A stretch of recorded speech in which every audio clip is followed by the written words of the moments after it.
Yo people, this is Freejak and we're going to have a little walkie through of my production of my new track, House Music Speaks, out on Hexagon. So yeah, let's have a little breakdown of the production and see what's happening in there. So we've got the project open in front of me.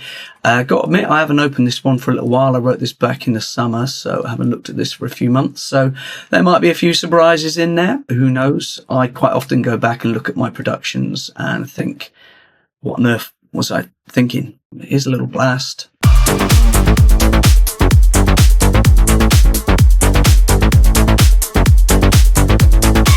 So it's a sort of funky tech house, sexy wiggle thing. I don't know. So let's have a look at it. So it's pretty simple, really. Like all the best projects are always simple. So real simple drums. There's something missing there. See, again, let's straight off the bat, I don't know why it appears to be in this group with this lot, but it's not tied in for some reason. So let's have a look. We have got kick, very obviously. My kick is, in this case, is coming from a sample. I don't know where that sample's from, but yeah, it's a sample of a kick. What do we got? We got it going through a bit of shaper box here as well. So if I turn that off, you can perhaps hear that the kick is a little bit longer. And so all the shaper box here is doing is we're just taking this last bit of decay off here. I mean, yeah, you could do that in the sample, but you know, sometimes this works a little bit tighter.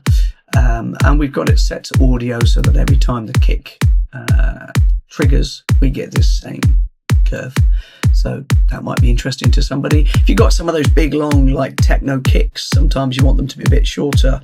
It's a good way to do it. Normally I use Kick 3, which if you haven't used Kick 3, it's an incredible plugin actually. It's at last a decent kick drum plugin, I would say. I've got Kick 2, I had Kick 1, I've got several kick ones, but Kick 3, really good. But for some reason, I've not used it here. What else we got? We got the snare. Again, I think that's just a sample. We've got same thing. We're cutting this one off a little bit, cutting the decay off a little bit, make it shorter. We've got a clap. So I've got a filter on this clap. I think the clap might have had a little bit of reverb sort of embedded in it. And so that is cutting off the tail end of that reverb a little bit there. So what else we got? We got some live sort of offbeat hats, some closed hats. Over here, look, we've got some rim shots. We've got something called SM Bent. I have no idea what this is. Oh, it's like some little clacky, percussion-y things, ride cymbals, things like that. And there's nothing particularly fancy here. Makes up very. And we've got a little drum break here. What we're using for that? We've got this drum break in Serato sample. Not a lot else there really. So what I tend to do, if we open up the mixer here, what I tend to do is I'll have a tops. And so in our tops, let's just reset that. Tends to be all the hi-hats and stuff. And I will have a little bit of EQ on there. Got a little bit of soothe, just taking some of the bite out.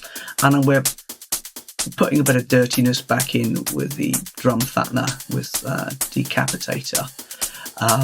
So I tend to tie them together.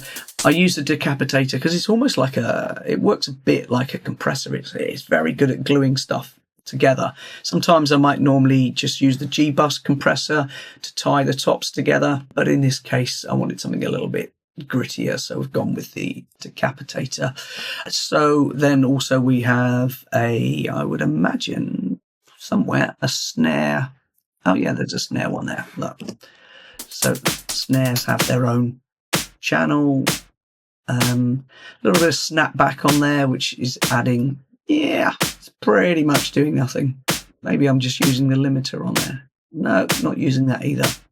There we are, some unnecessary CPU usage. So, as I said earlier, sometimes I look back on these projects and think, what am I thinking of? There's a good example of that. Yeah, that's sort of, so let's say that's the drums done. I don't think there's anything particularly interesting going on there. Let's have a look at the bass. So we have our bass. What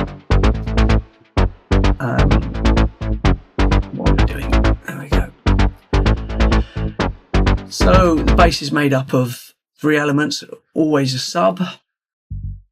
So I tend to separate out my sub, and you'll see that comes to a sub channel on its own, which is set to mono. So I can have control of the different elements of the sub and the main body of the bass, always separate those out. And so we've got a second one here. We've got a sort of higher bass, this one. So there's 3 bits, 3 elements on there. And then we have this sort of wah bass, which is sort of very high frequency. That's got a little bit of reverb on it to, get some air and get some, but I've not got any effects on the other stuff. Tie those together, you get a nice sort of solid bass there. I think sub is coming from a sample, actually. And I think the other 2 are probably Serum 2, I would imagine. So let's have a look. Serum 2. This is the Sam Smyers pack. Go and check out Sam. He is the Serum God. I think this probably is a Sam Smyers as well. Yeah, it is. Yeah. He is a wizard of Serum programming. Honestly, I think it's hard push to hear tracks without his patches in these days. But yeah, that's the bass. Nothing particularly interesting going on there. There's a little bit of limitation. I think probably more to make up some gain than doing really anything. A little bit of take the top end bite out. And there's probably not a lot going on the sub really. Let's have a look. No, not a lot. Bit of kickstart to duck that sub out of the way when a kick is happening. So I tend to use this kickstart, and you can see that the kick, this yellow one here, is triggering to move the bass out of the way to get that, so you don't get that sub fighting with each other. What else have we got? We've got a little bit of ambience with some pads here,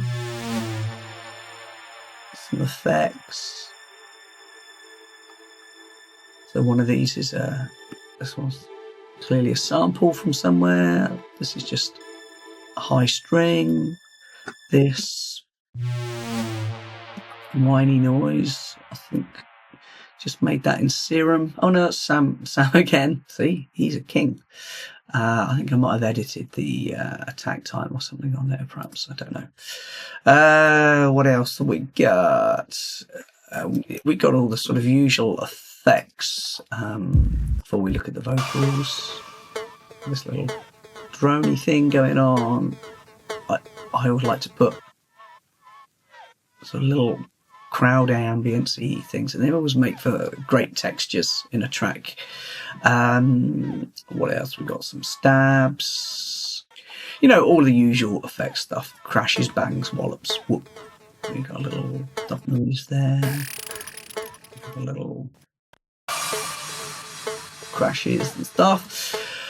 Not a lot to report. So I guess the interesting thing perhaps is the vocal. So the vocal here. House music is the heartbeat we dance to. We don't just listen, we are the rhythm.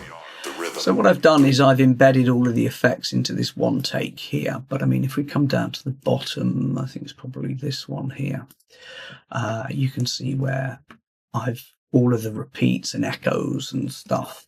You'll see them. House music is the heartbeat we dance to. This is an echo. We don't just listen. It's a different echo. We are the rhythm. different echo. This is the rhythm. This is not an escape. It's a return to ourselves. And then when I've created that, I've bounced it all out into one thing, so it is all nice and easy. House music is the heartbeat we dance to. And the track is attempting to talk about the connection that people have on a dance floor and how house music can bring people from all over the world together in one unique way, where different colours, different wealth, different creeds, different genders, whatever, it can bring everybody together. And for those moments, like, everybody is equal and everybody is united. And so that's sort of what the track's about. And just about a vibe. Where words fail, house music speaks.